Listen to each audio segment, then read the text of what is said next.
आज हम आपको इस वीडियो में एक कथा के माध्यम से बताएंगे कि नाग पंचमी क्यों मनाई जाती है।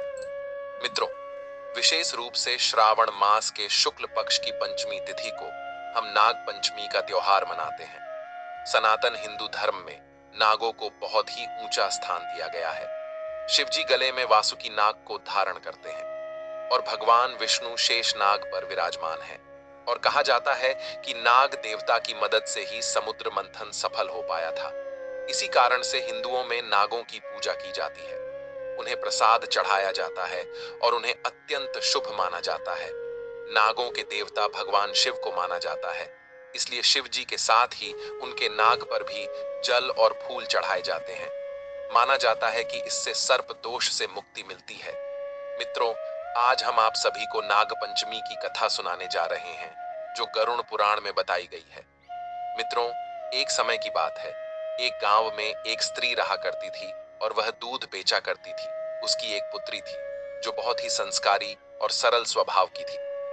उस औरत का नियम था कि वह दूध को गर्म करके और उसे ठंडा करके अपने घर के आंगन में रखा करती थी और घंटी बजाती थी। कहते हैं कि उसके आसपास रहने वाले जितने भी सांप होते थे, वह दूध पीने के लिए उस स्त्री के आंगन में आते थे। उसने अपनी बेटी से कह रखा था, यह सारे सर्प ही तुम्हारे भाई हैं। अगर मैं ना रहूं तो तुम अपने भाइयों को याद कर लेना। कुछ समय बाद जब उसकी बेटी बड़ी हो जाती है और उसकी शादी एक बहुत बड़े खानदान में हो जाती है। जिस गांव में उसकी शादी होती है, उस गांव के मुखिया के साथ बेटे थे। उनके सबसे छोटे बेटे के साथ उसका विवाह हो जाता है। सातों भाइयों में वह सबसे छोटी थी। छोटी बहू सबसे ज्यादा संस्कारी थी। उसे बाकी की सारी बहुएं ताना मारती थी कि तेरा तो इस दुनिया में कोई नहीं है। एक माँ थी, वह भी मर गई है। ऐसा सुनकर भी वह किसी से कुछ भी नहीं कहती थी। अब श्रावण का महीना चालू हुआ था। सारी बहुएं बहुत खुश थीं। उनके भाई उन्हें लेने के लिए आने वाले थे और वह पूरा महीना अपने मायके में आराम से व्यतीत करने वाली थी। अब उसके पास सबसे बड़ी बहू जाती है और छोटी बहू से कहती है, तुम्हारा तो कोई भाई नहीं है, अब तुम क्या करोगी? तुमको तो पूरा श्रावण यहीं बैठे रहना पड़ेगा। यह सुनकर छोटी बहू को बहुत दुख होता है। वह बहुत रोती है और रोते रोते एक पेड़ के पास जाकर बैठ जाती है। तभी पेड़ से शेषनाग बाहर आते हैं और उसे याद कराते हैं कि तुम्हारी माँ मुझे दूध पिलाती थी और तुम मेरी बहन की तरह हो। तुम चिंता मत करो, तुम मेरे साथ चलो। एक बहन अपने भाई के घर आए, ये उसका अधिकार होता है। शेषनाग मनुष्य का रूप धारण करके छोटी बहू को उसके ससुराल से अपने नाग लोक ले जाते हैं। अब उस लड़की को नाग माता से भी उसको बहुत प्यार मिलता है। वहां पर बहुत से छोटे छोटे सर्प थे, जिनको वह हर रोज ठंडा दूध पिलाया करती थी। एक दिन की बात है, छोटी बहू को पता नहीं था कि दूध अभी तक ठंडा नहीं हुआ है और उसने गलती से छोटे सर्प को दूध पीने के लिए बुला लिया। जैसे सर्पों ने अपना दूध पीना शुरू किया, उनका मुंह जल गया और वह सभी बहुत ही क्रोधित हो गए। वह छोटी बहू से बदला लेना चाहते थे, पर नाग माता के समझाने पर उन्होंने छोटी बहू को छोड़ दिया।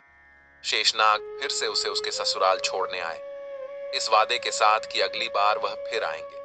इधर छोटे छोटे सभी सर्प अब बड़े हो गए थे। अब वह छोटी बहू से बदला लेना चाहते थे।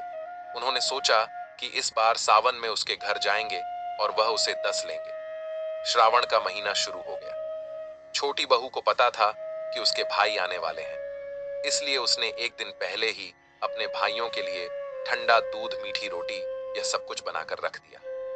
उसने अपने भाइयों के स्वागत के लिए घर के बाहर आंगन में रंगोली भी बनाई और जैसे वह सभी आए, उन पर सुगंधित पुष्पों की वर्षा की, उन्हें कुमकुम का तिलक किया।